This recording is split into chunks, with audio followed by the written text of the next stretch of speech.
আয়রনে যা করে যে আয়রনে বন্ধুরা শর্টকাট বন্ধুরা শর্টকাট টাইলস পরিষ্কার করবে কেউ যদি কাজটা দিতে চাও কন্টাক্ট কইরো ইজিলি পরিষ্কার করতে চাও তাহলে ইজিলি পরিষ্কার করতে চাও তাহলে ইটের গুড়া লইবা রাত্রে না মাজা শুরু করে দিবা বাস দেখবা যে এই যে নতুন টাইলসের মতো হয়ে গেছে গা একদিন পরের মধ্যে টাইলস এমন ভাবে কইয়াছিল এখন কমেন্ট করে আমাকে জানাইও যদি পরিষ্কার না হয় তাহলে এসে ধুনা দিও বুঝছো না অন্য কথা করেন করে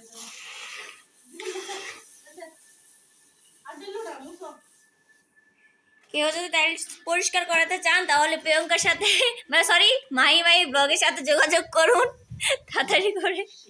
আর যদি পরিষ্কার না হয় ওনার বাড়িতে এসে ওনাকে পিঠে দিয়ে যান।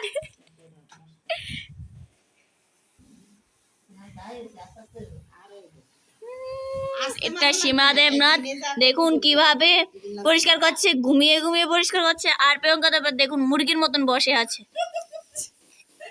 দেখুন মুরগি কিভাবে হাসছে।